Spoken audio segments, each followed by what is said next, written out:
All right, today we're going to talk about mattress stitching. And I know a couple of us are on here are doing the go-to cardigan. So I'm going to pull mine out. I only have one panel done, but I can show you so you'll have some real life examples um, to see how yours is going to work. And I'm going to show you how to do mattress stitch in knitting that is both stockinette stitch and in garter stitch because it looks a little bit different, but I'm going to show it to you in both ways. All right, so in order to do mattress stitch, I'm going to switch to my camera here.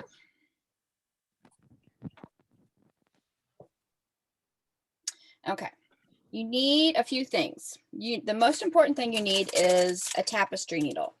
Now, they come in lots of different ways. Here's a straight one. I prefer a bent tip one, and I'll show you why as I'm using it. And these just happen to be a couple kinds we have in the store. We have just the needles themselves, and then we also have what's called the chibi, and it comes in a little case because you'll lose these. And it's got a little screw-on cap, and it's got a little hole. So I have this like attached to my zipper pull on my Notions case, so it's always right there. And that comes with 2 bent tips. These are great. These gold ones are my favorite. They're by Clover. So that's the one I'm going to use today. But you can use, you want something with a large eye. You don't want something sharp. You want something with more of a dull, which if it's listed as a darning needle, it's probably going to have a dull. And then either it will have a bent tip like this, or it'll have a straight tip. And then that becomes a matter of preference. I'm going to use the bent tip today because it's my favorite, and I'll show you why as we do that. You also might need some stitch markers, and they'll need to be the locking kind, not just the ring kind. They'll need to be locking. Scissors, and I'm going to do my mattress stitching with another yarn that doesn't match so that you can see the stitches as I work them. But typically you would do it in the same yarn that you knit in, unless the item that you have knit is made from a really soft, easy to pull apart yarn. You probably don't want to be doing your stitching with that because the likelihood that it's going to pull apart is great. In which case you could just use something similar. The nice thing about mattress stitch is that you don't see the stitches. You won't see, I'll be able to use this on this fabric, and you'll never see it once it's all done. You'll be able to see me make the stitches, but once it's joined together, this, if you've done it right, should disappear. So you really can use any sort of spare or scrap yarn you've got. Something strong, something not terribly thick. You don't want something thicker than the yarn you've already done, that you've knit with or crocheted with. This applies to crochet as well. Most crochet things end up getting crocheted together, although you can mattress stitch them together. Just know that going in. All right, and a pair of scissors, if I didn't say that already. So here we go. So I'm going to start with 2 pieces of stockinette stitch. I just did 2 little fast swatches. And if I've left enough tail here that ultimately I could just use the tail to do my mattress stitching, but I'm going to use the contrast color so you can see me do the stitches. And I'm going to zoom in a little bit so we can see. The easiest way to think of this is like shoelaces. You've got 2 sides that you're trying to bring together, and you're putting your yarn into holes on each side. Now, the holes aren't as easy to see here as they are on a shoe, but they are there nonetheless. So on stockinette stitch, like this, you were talking about your sizes. If you've got 2 pieces you're joining together, Mattress Stitch is going to give you an invisible seam from the right side. You will see the seam from the wrong side. Now, I purposely made these two swatches different lengths.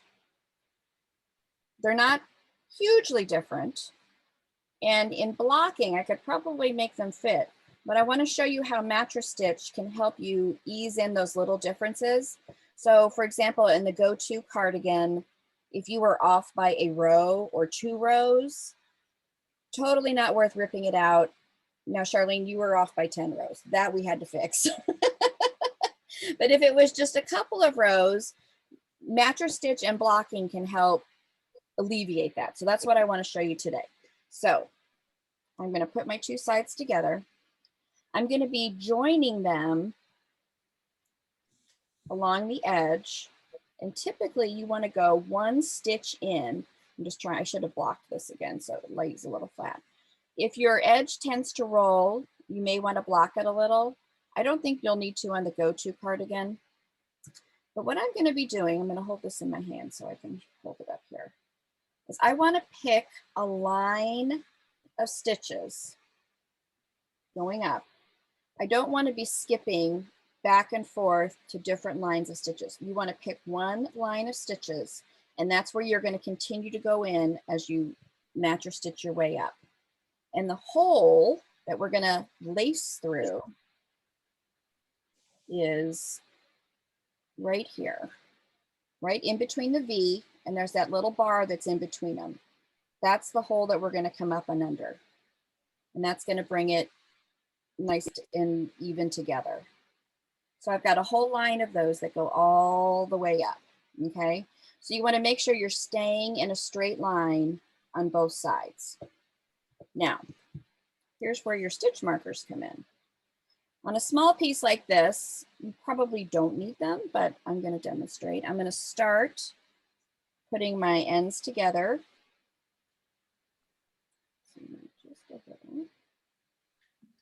Pam? Yes. Really dumb question, but this is the right side we're looking at, right? This is the right side we're looking at, yes. This is the right side. Your wrong side's going to look like this, and that's where you're going to end up seeing the seam. You will not see the seam at all from the right side. Okay. Okay. So I know I want at the end, I want these two to be together. So I'm going to, and this doesn't have to be, you know, super tight and perfect. It's just to keep them together so that as I'm working, I can ease in. I've got a little bit more fabric on this one. I want to ease it in to this one so that they match up. If you've ever done sewing on a sewing machine and you've had to ease in a seam, making, you know, you have to pinch it in a little bit to make it fit. You can do that. You don't want to do it all in one spot because then you get a lump. You want to do a little bit here and there. So just for sake, assuming this was a bigger piece, I'm going to put in a 3rd stitch marker. I really don't need it for this size, but I've got a little bit here that I want to ease in. So I'll ease a little bit of it here.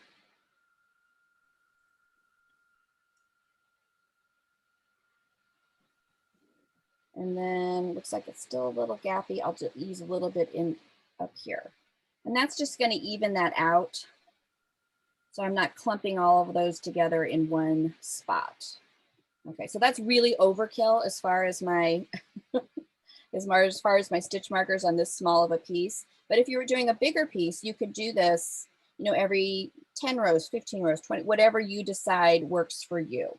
Okay, now I'm gonna take, the best thing about these darning needles is they have this nice big eye, so I don't have to put on my glasses. You want a length of yarn that is maybe 3 times the length that you're going to be mattress stitching. And the reason why is we're not going to cinch it up tight as we go. We're going to leave it loose. So you're going to have a lot of yarn crisscrossing back and forth, and you don't want to run out and have to pull the stitches and stop and pull the stitches every 3 or 4 stitches. So give yourself a nice length of yarn. Okay. Now I'm going to zoom in a little more.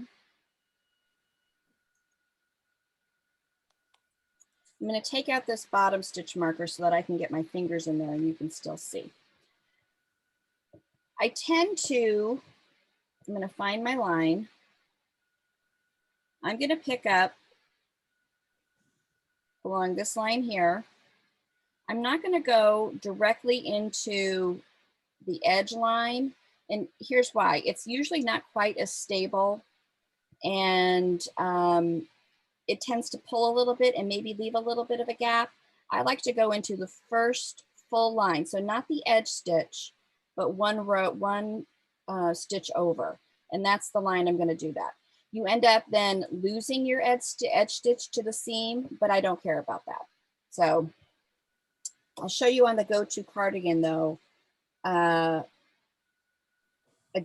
another way to do that. If you remember on the go-to cardigan, we slip the first stitch of the row. Mm-hmm. And that is actually on purpose to give you a nice even seaming area.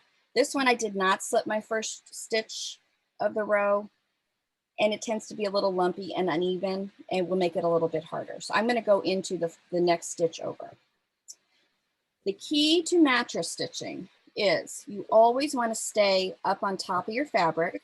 You're never going to poke through and pull through the back. You're always going to end up staying up on top. So you can do this on your lap. You're never going to have to flip it over. It's always going to stay up on top. I'm going to start not at the very bottom because I'm going to leave a little bit of a tail, and when I'm all done, I can use the tail to bring my gap together. I feel like it's easier to start away from that cast on or that bind off edge and get started. It's much easier after you've got some done to go back and finish that last stitch. So I'm going to piece this small. It's a little bit easier to hold in my hand here. So here's my first line. I'm going to start from the top, and here's where that bent tip is nice. I'm going into a hole and I'm going to pull up one. I'm going to call these rungs of the ladder. I'm going to pull up one. I'm going to pull through, and I'm going to leave myself a nice tail here. Now I'm going to go across, and I'm going to pick up the corresponding on the other side the same way. Not doing my edge, one over. Staying on the top, using my bent tip to pull, and it just kind of pops out on that one. Here I would have popped up two. I'm going to flip it over so you can see. I just want one. Okay. I'm going to pull that, and I'm going to leave loose yarn connecting the two. The second secret to mattress stitch is when you go back over to the other side, like you're lacing a shoe, you want to make sure that you go into the hole where this yarn has come out of. So when we went in and we popped up, our yarn came out here. I want to go back into that exact same hole. There it is. And I'm going to pop up in the next hole. Again, see, I'm staying on top of my knitting. I haven't flipped anything over. Let's go through my loop.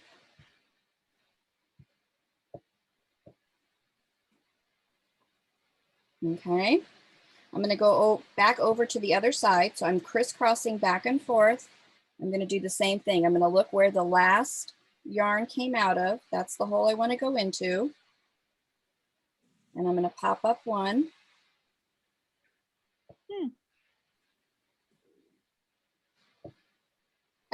My yarn isn't caught in between these. You want to make sure that you're just creating like a little ladder here between. Back to the other side. Into the same hole I came out of before. And sometimes you have to open it up and make sure you're going in the same hole.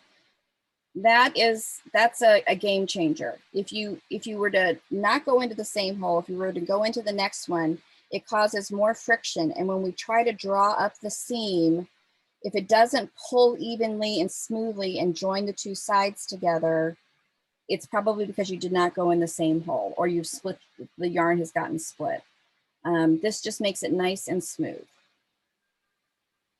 Okay, I'm going to just do a couple more here real quick. And then I'm going to show you how we're going to ease in that little extra that's on my left side. You may have already guessed. since I had pinned it,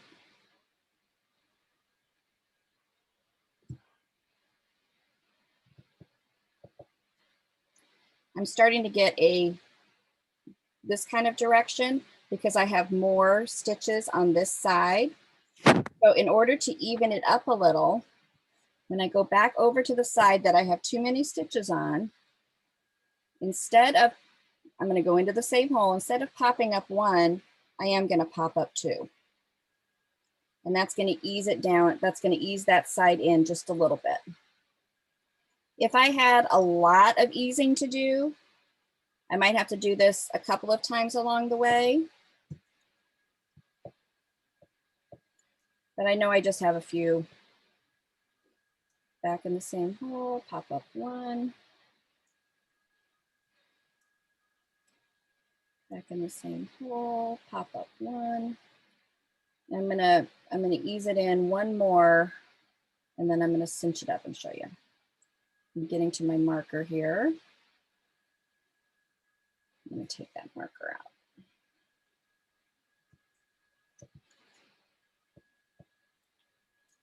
Same hole, pop up one.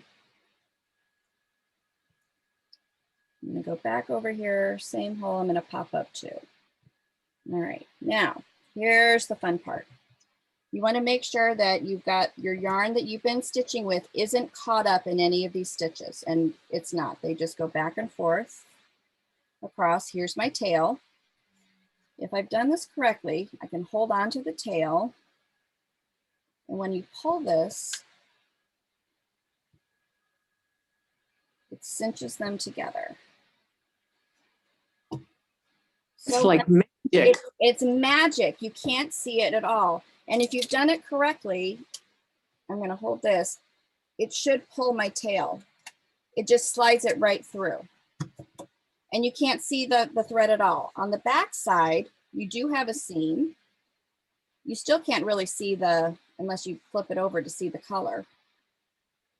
And even though I eased in 2 stitches, it really is coming, you really can't tell. It just brings them right together even. So that's how you know you've done it right. When you get that nice, and I always hold my breath just a little to make sure it does that. It pulls nice and smooth. All right, now, in order to continue on, I'm gonna take this out just so I have a little room. I have to go back across, but now since I've cinched it up, I can't see my hole anymore. I can't see where my yarn was. So you wanna loosen up that last stitch. I'm gonna pull it apart a little. I'm gonna pull that last stitch loose. There we go. And then you can continue on. Now, I like to go maybe depending on this size yarn, this is like a DK or a worsted weight, probably a DK. I would probably go every 2 inches. I would stop and cinch, stop and cinch. On something like the go-to that's a little thicker, you might be able to go 3 or 4 inches before you need to stop and cinch. If I didn't have,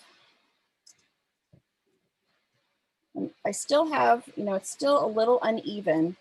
I like to stop and check to make sure that I'm still lining up fairly even, especially if you're doing a big garment that you've got a lot of size. As you're going, maybe every second time you stop and pull, lay out all your pieces and make sure, are my tops still matching? Because your tension may have been, you may be going 1 stitch to 1 stitch, 1 stitch to 1 stitch. But if your tension was a little different, one side the stitches may be a little bigger, or in one spot they may be a little tighter, and you might need to do a little adjusting like here. And you don't want to wait till the very end and have a piece that matches up like this, because then you're in trouble. You want to be able to ease that in as you go. Yeah, Charlene? So Pam, you're not using those locking markers for the whole piece? You absolutely can. I mean, eventually you have to start taking them out, but and if you've used them all the way up, then you should be fine. Okay. Just make sure that it's still like all of a sudden between your lockings, you're not getting gapping, that it's pulling it down like, oh, I did have too much over here. And you may have to readjust your locking markers. Okay. So just you'll start to get a feel for it the more you do it.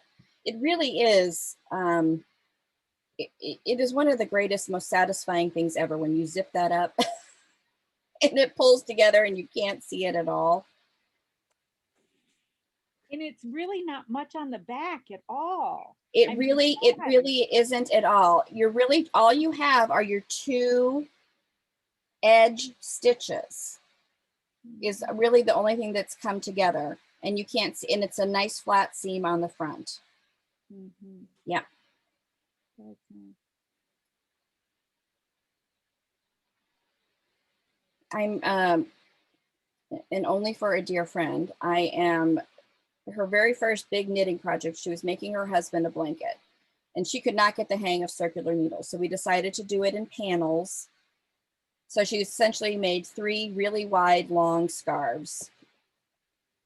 But depending on who she was angry with that day, her stitches are such a mess on every panel. And she's been working on it almost 2 years now. So I've been mattress stitching it up, and I've had to fudge a fair amount. But I'm making it work. I haven't had to, everything was off by a couple of inches, but I was able to ease it all in over the course of you just have to take your time. And on this next one, and make sure you're keeping up in your straight line. Don't go over, sorry. Don't go over to the next line, because then it's not going to pull in even. I'm going to make sure you're coming up, just picking up that 1 bar. And yeah. It isn't clear to me when you go from the right side to the left side. Yeah. Do you go down under at the bottom side of the ladder step that's parallel to the other side, or do you go down at the top side of that ladder step?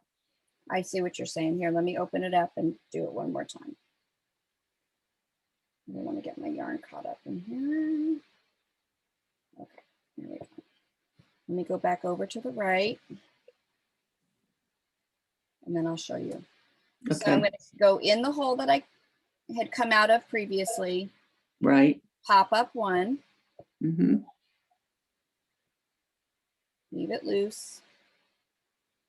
Go over to the hole that I had come out of previously right here, and pop up 1.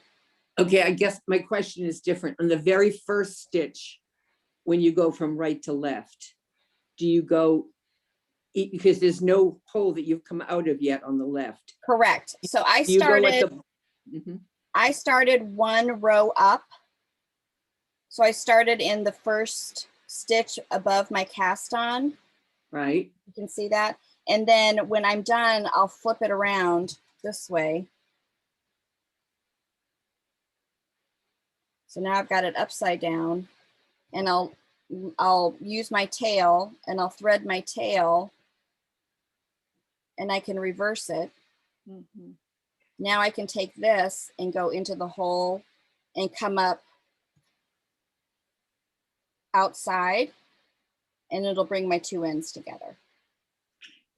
No, I'm sorry. I wasn't worried about how to finish it. Oh, okay. When that very first stitch you made, when you started, yeah, you went from the top of the first of the ladder step on the right. Yes. Then when you go to the left and you go down, do you go below the ladder or above the ladder? You're absolutely right. Below the ladder. Okay, thanks. I went below the ladder, pretending that maybe there had been. Yeah, I went below the ladder to the corresponding. So 1 stitch up, and I went below. Yes. Okay, thanks. Yep, you got it. So I'm going to finish my easing in over on this side real quick. So I'm going to pop up 2.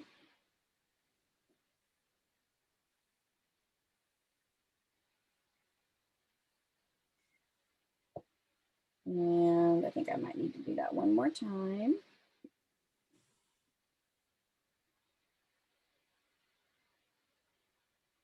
So if you've got a piece that really, really rolls as you start, you might want to block.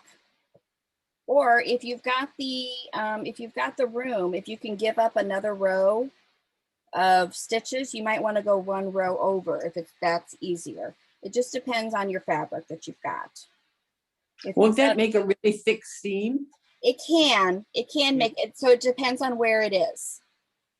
If it's a blanket, I don't know that I would necessarily care that much. If it's going to be like on my shoulder, that might bother me depending on what the yarn is. Mm-hmm. So I'm going to come up 2 on this one, and I think then I'm getting pretty close. All right, so I'm going to give it a zip.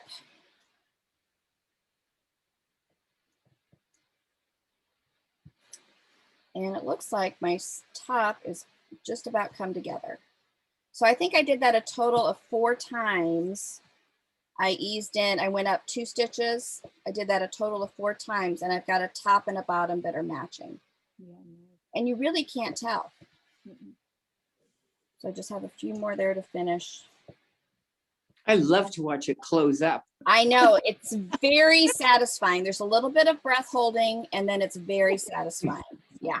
I wanted to say, ta-da! Exactly, exactly. So that's on stockinette stitch. So while I've got that, while we've been talking about that, I'm going to pull up my not very far along go-to cardigan.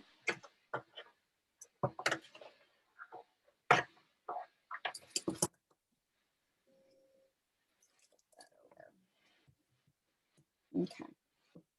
Let's zoom out a little bit. So, you know, we did that slip stitch. Let me just thread it up. And the reason that they do that slip stitch on every row is to give you a place. They're intending for you, you can see here. So I've got this very loose stitch that kind of wants to roll over. They're intending for you to use that as as your mattress stitching. Mm-hmm. So I'm going to, I could do it this way. Let's do it this way.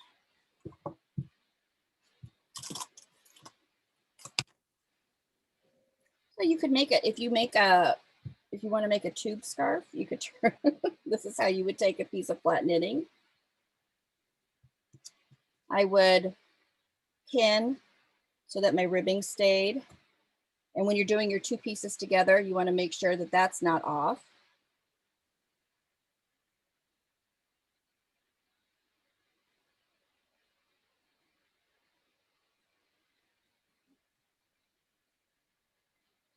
So those are good markers to work by. Okay. So kind of unrolling here. I'm going to use my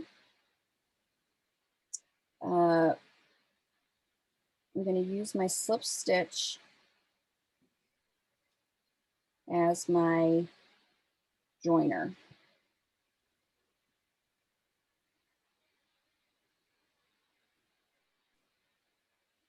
Trying to open it up here so you can see. So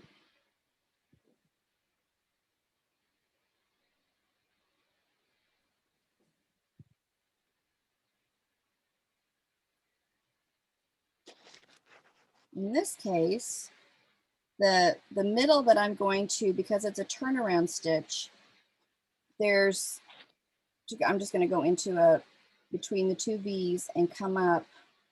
You're going to come up with a little crisscross because that's your turnaround. So it's not going to be 1 bar. It's going to be kind of the crisscross in between it, but that's okay. As long as you're just doing 1 of those on this side and 1 of them on the other side.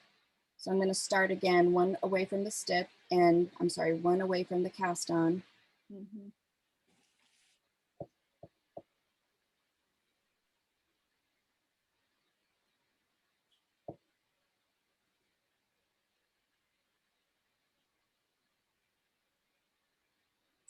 And when they do it like this, pattern designers will take this, that they're using the slip stitch for their sizing, that they know you're going to lose a little bit, which is why they give you the slip stitch, so that your sizing will still fit. Because these stitches are big, all right, so here you just need to be careful. It's not quite as easy. There's my hole. And come up in the next one.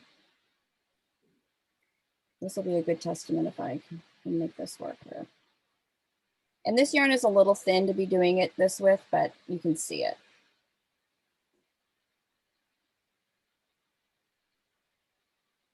There's my hole.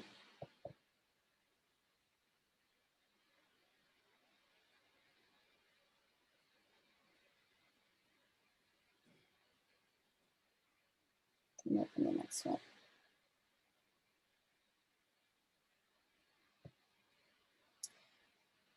The nice thing about this too is if it doesn't work, it's not a huge deal to have to take it out either. You can just, pull from your tail and just, or if it gets really stuck, you can cut it and just pull it out and start over. It's not ruining your knitting. Mm-hmm. And if you end up running out of yarn, you can stop and cut a new piece, and then you will have an extra end to weave in, but that's fine too. You don't have to use it one continuous piece. You could use several pieces if using a really long piece is unwieldy to use. That's how I'm doing this blanket, is I'm doing it like in thirds, because that was just easier to do. It was a lot of yarn to have to pull through.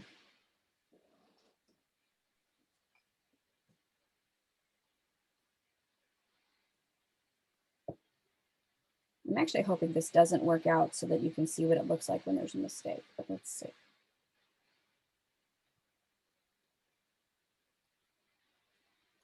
Let's do this one. All right, let's give this a tug.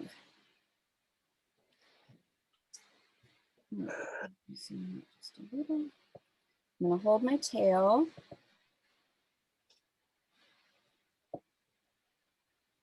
Yep, that worked. You really can't. It looks like my ribbing is still in line. Mm-hmm. It needs to be a little bit thicker because it feels like it's a little loose, and you can't see the yarn either. Yeah.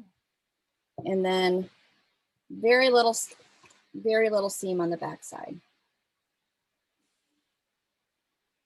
So even on the shoulders, that's gonna be okay, because it's so chunky. So that worked pretty good. Mm-hmm. And then you would just continue your way up. If by chance you didn't like the way that looked, you could certainly go over. You would lose more yarn and you would have a bigger seam, but you could bring it together. But it does make your ribbing look even that way. Mm-hmm. Okay, so that's in stockinette stitch. Pull this out. Garter stitch is another beast.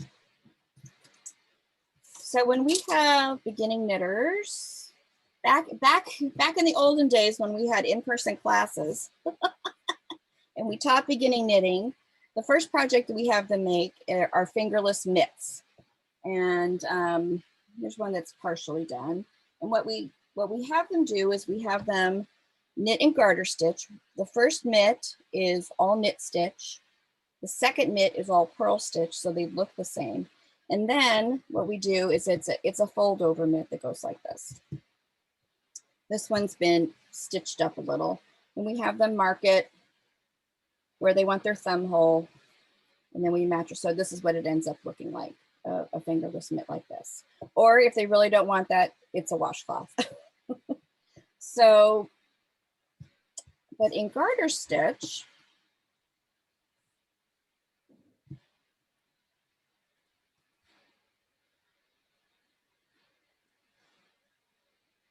it's a little bit different beast.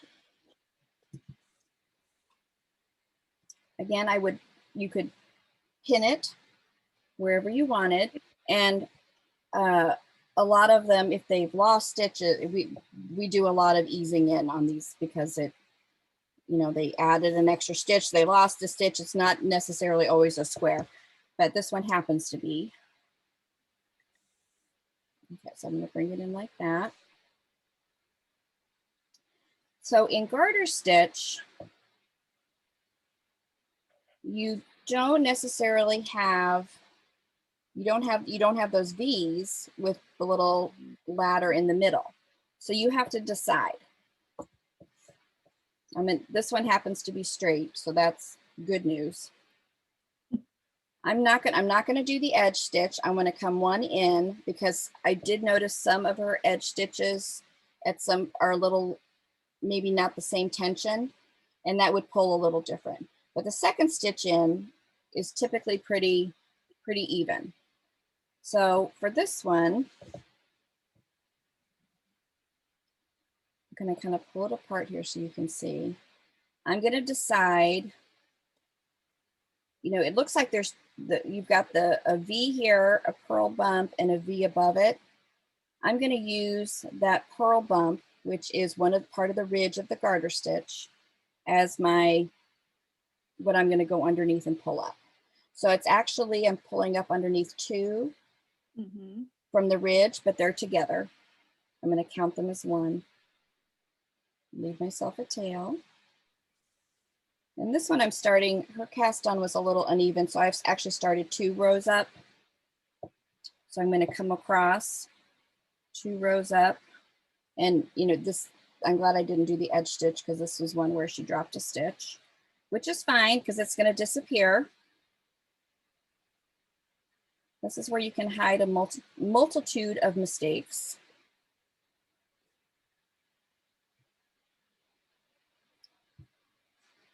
And again, same principle applies. Come back across, find the hole that you came out of, go back in the same hole.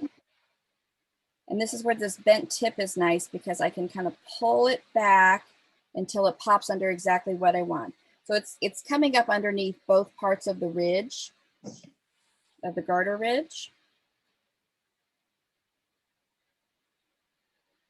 Same thing on this side. And her garter ridge kind of fell apart here, but there's 2 parts. Back across. So again, still staying on top. Pull it back. There you go. If you were to use a needle that's pointed, you would end up splitting your yarn, and then it becomes a real problem. So definitely use either a straight or a bent tip, but make sure it is a blunt needle. I even have some of those plastic needles laying around from when the kids were little, and you could use those too. There we go. All right, so I'm just going to stop here and show you that the same, hold on to the tail.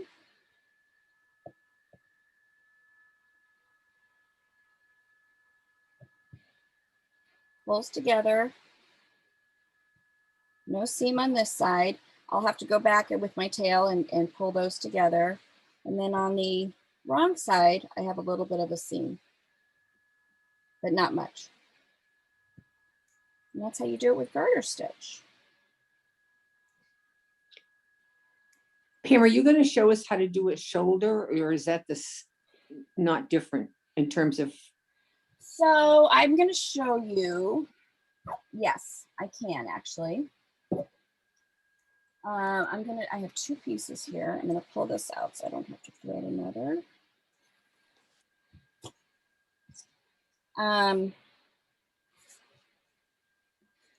So there might be times, let's see.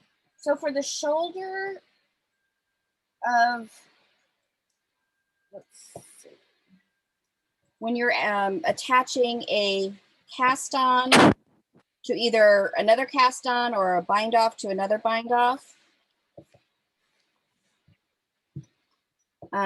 It's the same thing.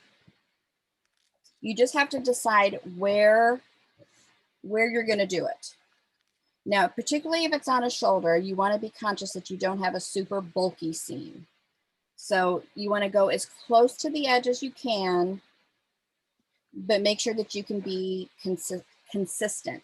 Now, if you're attaching a bind off to a cast on, many times your bind off is a little tighter than your cast on, or vice versa. So this is another case where you might need to pin and ease in a little bit to make things fit.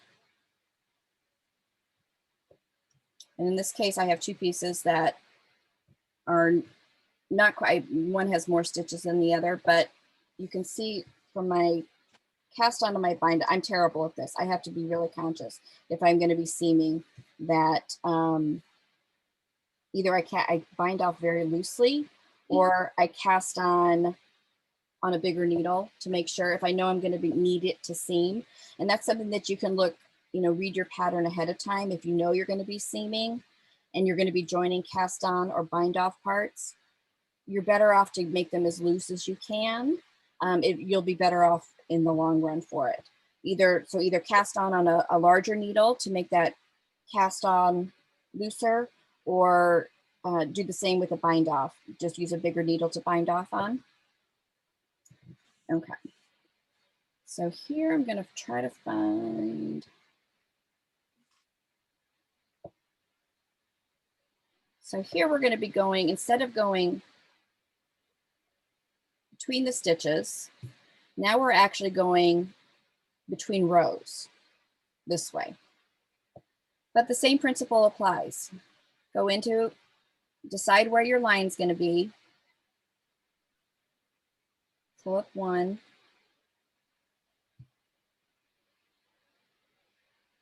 So I'm pulling up between two stitches because my stitches went this way, but I'm going to stay along one row.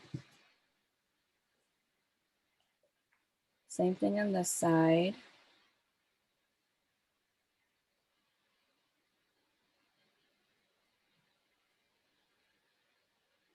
If you were doing a set-in shoulder or a set-in arm sleeve, this one I'm going to pick up. Let's see, I'm still going to come up. I want to be consistent more than anything. So I'm actually going to come up underneath a whole stitch instead of just one bump. I'm going to come underneath a whole stitch. I'm going to do that on both sides. So you can decide how you want to do it. Just be consistent on both sides. Come up underneath a whole stitch. If you're setting in a sleeve, you'll definitely want to pin because you might need some easing because you're creating a curve. Set-in sleeves, I think, are really hard. The key is to really make sure your bind off is loose so that you can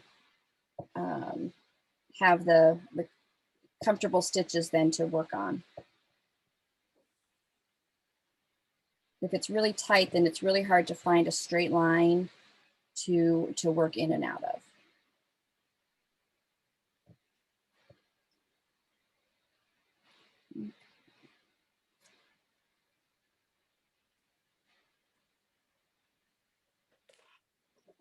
Up under a whole stitch. Let's see how that works.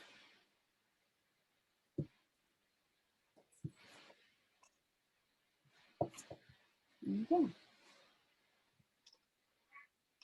So you definitely get when you're joining it this way, assuming it's going to kind of fall over a sleeve, you can tell there's a little bit of a seam there, but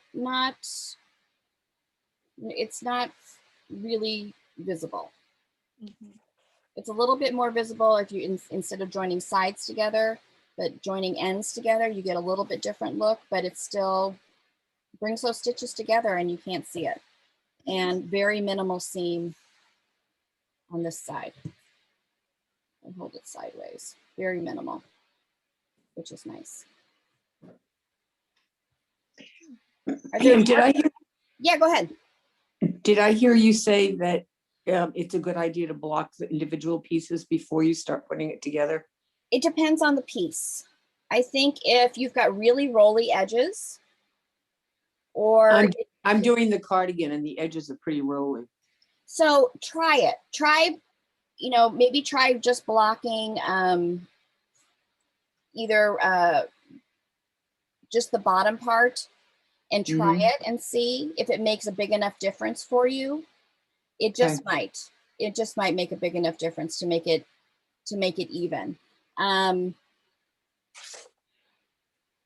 If you've got two things that, you know, like these are a little off, if you've got pieces that you're joining, and I'm, in particular, I'm thinking of like an Afghan, if you've made blocks and your blocks aren't all the same size, blocking them so that ahead of time so that they're as close to the same size as you can make them, and then joining them will be much easier. If you've got a lot of working in to do. If they're mostly the same size, you know, you're probably okay. So it just depends on the piece for sure. But if you've got those rolly edges, I would give it a try, and maybe not block the whole piece, but you could certainly, you know, get that bottom part wet on both sides, smooth it out the best you can, let it dry, and then stitch. And you feel like if you get enough of a difference, if it's easier to see, if it's not that much easier to see, don't block the rest of it.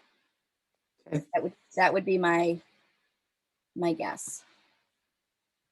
Are there any other questions about the magic of mattress stitching? On the go-to cardigan, yeah, I can't remember, when do the sleeves get, are the sleeves the last thing to be set in? I believe they are. Okay. Yeah. Absolutely, yeah. And then you'll want to you'll definitely want to pin so that you make sure you're not getting all bunched up along one side, but that you're getting it all in evenly. Yeah. I'm sorry to keep asking, but I have one more, and that is my rows on the front, I know are going to be way off. It's not because the lengths are different. It's because my gauge changed. Okay. So I really couldn't go by rows, but I assume they're not going to match up. So pin maybe every 10 stitches. And try to do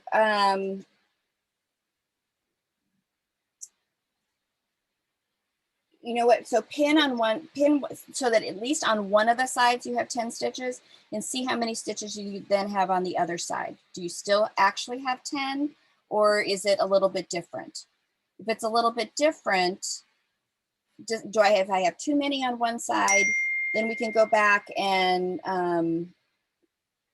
you can pick up 2 on one side or skip 1 and ease it in that way. But lay it out and make sure you have like a set number on one side, and then see what it is on the other side.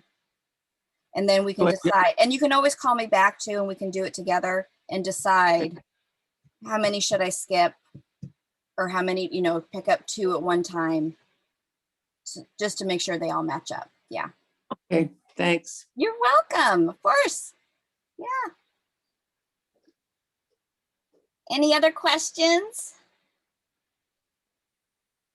Well, thank you for joining my very official Mattress Stitch class. Very good. I hope you learned. It was terrific. Good. Thank you. You're